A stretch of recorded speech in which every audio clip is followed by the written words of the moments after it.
What's up guys, Razor here with another tech video for you guys today. And today I bring us a quick in-depth review of the Incase Icon Backpack. I picked this bag up myself off of Incase's website, so of course without further ado, let's check out its features, the pockets, and see whether or not this is the best tech bag for back to school.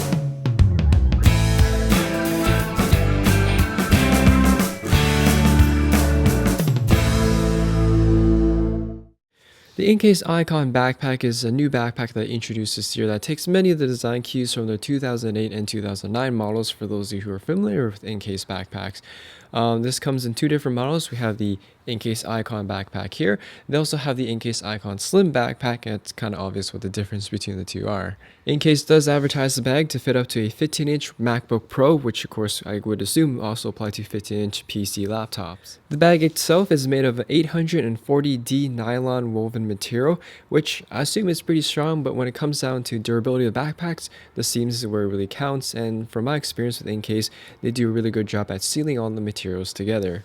So let's begin by checking out all the pockets. Starting off the front here with the front main, what I like to call a quick easy access pocket, so you don't have to open the large compartments to access anything. It's right here with I guess it's fairly deep. It fits my hand all the way about down here. You also have two secondary sleeves here as well, which I just threw in a eyeglass cleaner, which also cleans my iPhone and my MacBook screen, and a microfiber cloth. So just give you an idea of what kind of stuff you could put in there. Moving on the side here, with two side pockets. They're not fairly large, but it fits my bifold wallet here. Good spot to throw in change or just small flat things like that. And the other side here is a little bit different. The inside's all green. I threw in an external battery here. And this is a great pocket, which Incase advertises as good for external batteries because it has a built-in little hole here which you can slip a micro USB charging cord or Apple Lightning charging cord through, so you can charge your iPhone without having to carry the battery and your phone with you in case you need to do that. Alright, so the next compartment we have here is what I like to call the accessory compartment, which is where you're going to store your little things. So first off, over here we have three pockets here. I threw in my magic mouse here just to give you guys an idea what you can throw in here. Two pen pockets here. Way on the bottom here, which you may or may not be able to see, are two large padded pockets, so if you want a little extra protection. I threw in my Apple charger in here, and the Apple extension charger, or extension cable, sorry, for the charger. This side of the bag also has a built-in keychain holder, so if you don't want to carry your keys in your pocket, they can easily snap off like so, or you could snap it back on. And the last thing over here is just a large kind of like a pencil case type sleeve. No zippers or anything. I just threw my calculator in here just to give you guys an idea of what you can put in. But anyways, that is the accessory compartment. Continuing on with the top here, we have what I like to call the Ipod Pocket. It is a full fur-lined little pocket, great for your iPod, your iPhone, just small devices like that. Also a great spot to hold your sunglasses, since this will keep them protected since it's super soft material. Moving on, we have the main compartment here. This is where you want to store your books, binders, textbooks, things like that. I threw in my binder here. I'd say you could probably fit maybe two large textbooks as well as one in the sleeve here. This does have a built-in sleeve. There's actually a dedicated laptop sleeve, which I'll show you guys very soon, but I guess you could throw in a laptop in here if you for some reason want to carry two laptops. It's also a secondary sleeve here. Won't fit an iPad because it's pretty short. It only goes up that far on my hand, but just small little sleeve for I guess smaller papers. As you guys can tell throughout this video, the interior of the backpack has this kind of leafy design to it. Definitely looks a little bit nicer than just a plain black, so kind of like how Incase incorporated that. We also have the Incase logo and a zipper on the top here. It's a fairly large zipper pocket. You could use this as a pencil case or something like that, but just gives you more options to store little things.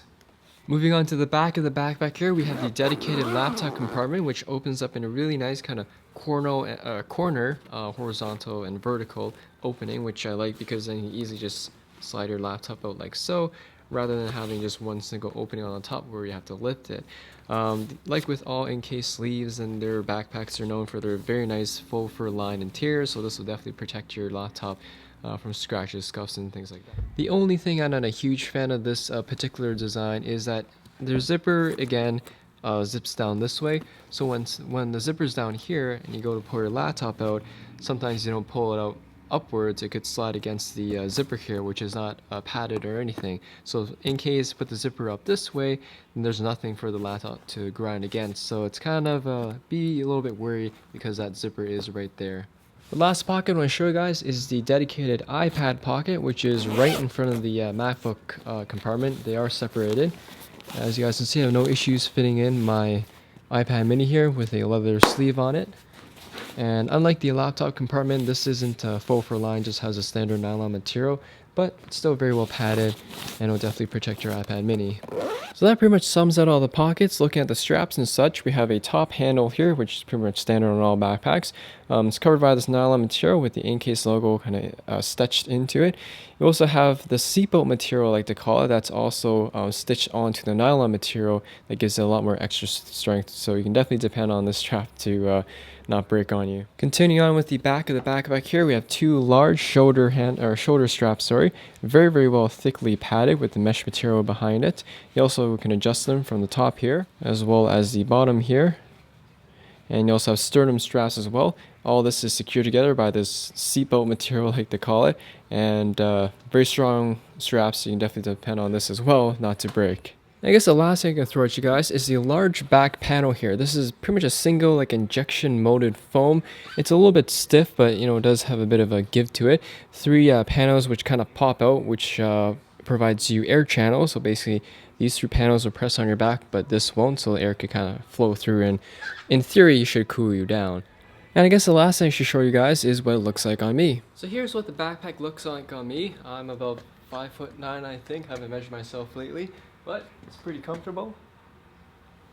And of course, with the retail price of $199 for the Icon backpack and $179 for the Slim backpack, the Icon backpacks are not cheap backpacks, and it really comes down to whether or not you value the pockets and stuff that it offers, and if you really like the aesthetic look of it. In conclusion, guys, I do recommend the Incase Icon backpack. Although the price may turn you off in terms of functionality and aesthetics, it's definitely something that's unique, functional, and will definitely keep all your stuff organized on the go. Anyways, thanks for watching, guys. Hope you guys enjoyed the video, and that's my full in-depth review of the Incase Icon backpack. Sorry for the long video, but I did want to show you guys all the pockets that this backpack offers, so you know exactly what you're getting into and whether or not those pockets will fit your needs. If you guys have any questions or comments, of course, ask me in the comment section there down below. Hit that like button, as always helps me out, and I'll see you all in the next video.